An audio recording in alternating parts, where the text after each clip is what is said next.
Ada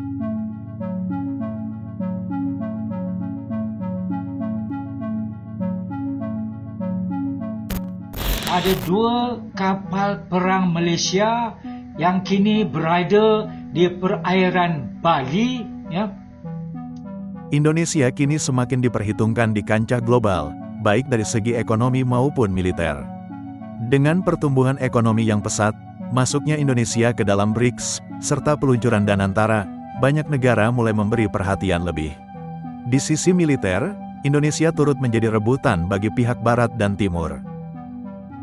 Let's talk about Indonesia. It is back in the news for its economic policies. Last year, Indonesia banned new iPhones simply because Apple was not stepping up investments in the country. And now their president, Prabowo Subianto, has taken another bold step. He has launched Indonesia's second sovereign wealth fund. But this move is not proving to be as popular as the iPhone ban. First, let's tell you about the fund. It is called Danantara. It loosely means Indonesia's future power. Danantara has a bold mandate. It will manage assets worth $900 billion. This includes both state-owned enterprises and projects in the private sector. The scope of this fund is to invest in strategic sectors, areas like nickel, bauxite, and copper processing, the development of oil refineries, renewables, artificial intelligence development, and food production. Basically, sectors which are critical to Indonesia's economy. The fund will invest money in all of them.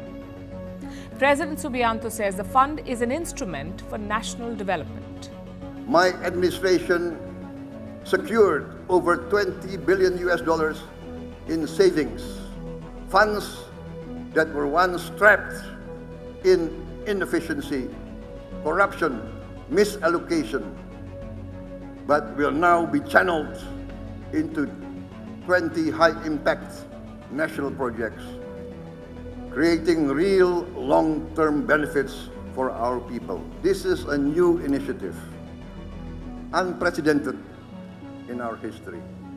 Today, all Indonesians can be proud to learn that with total assets of more than $900 billion under management, Danantara Indonesia will be one of the world's largest sovereign wealth fund.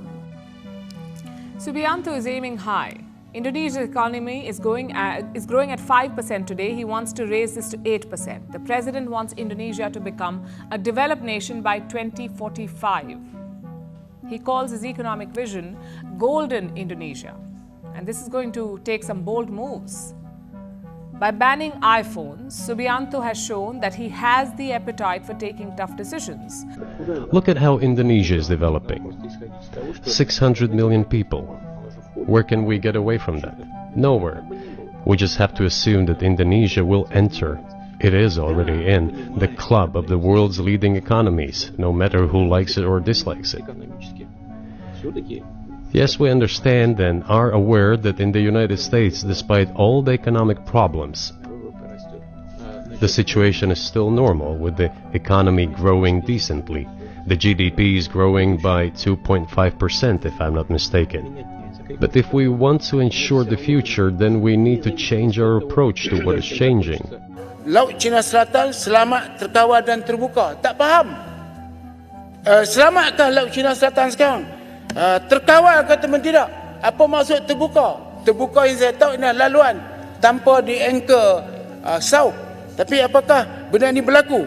Kita lihat bahawa ini Indonesia telah menghalau kapal-kapal nelayan Cina yang cuba masuk ke Indonesia. Indonesia saya ucap tahniah sebab dulu menterinya lagi hebat, iaitu dia bom habis semua kapal-kapal yang masuk ke Indonesia dan orang tak berani masuk. Tapi sekarang mula mereka masuk ke kawasan Natuna dan mereka telah kejar.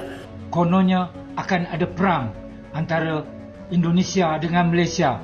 Kononnya Malaysia akan serang Indonesia. Banyak video-video provokasi dan ada juga saya dapat text message yang provokasi perang. Untuk makluman bapa-bapa sekalian, tidak akan ada perang antara Malaysia dengan Indonesia. Tidak akan ada, Sedang saya bercakap ini, ada dua kapal perang Malaysia yang kini berada di perairan Bali, sedang mengadakan latihan maritim dengan Tentera Laut Indonesia dan beberapa negara lain, ya.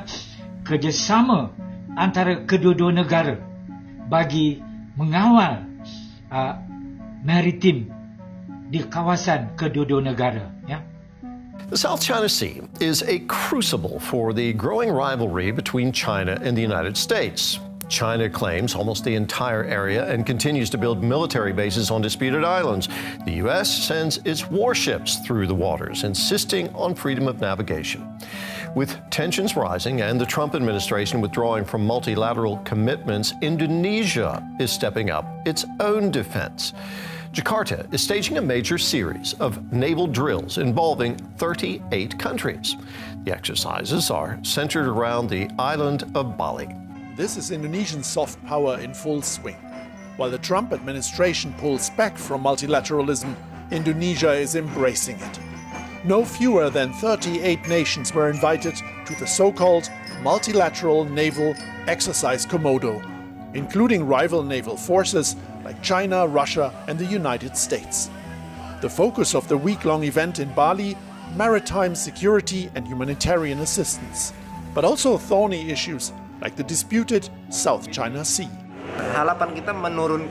Our hope is to ease tensions in the South China Sea by shifting the conversation towards humanitarian issues. Humanity should come before conflict. We want to raise global awareness that any future conflict in the South China Sea would have serious consequences for the global economy. Several countries have rival claims in those waters, which are rich in natural resources and fish. But China claims almost the entire area as its own, which is home to several Indonesian islands.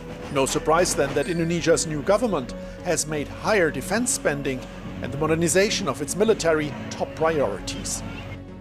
I mean, Indonesians are very fond of the idea not to take sides, and I think that works as long as you are not forced to take sides, and that's the situation Indonesia is in right now. If you look at the South China Sea, there's no direct threat to the Indonesian territory. It's still a theoretical threat. There is the Philippines, the situation is a little bit different, but still we're in an emerging situation. As one of the delegates here pointed out, we're moving into a bipolar world. And the Indonesian side told me that what they hope to achieve with a forum like this is that maybe countries also find other partners, look into other directions. And as things change, that might change the situation. So they say it's not a static situation. Mengabaikan Indonesia kini adalah kesalahan besar, karena negara ini telah menjadi kekuatan utama di Asia Tenggara yang siap bersaing di panggung dunia.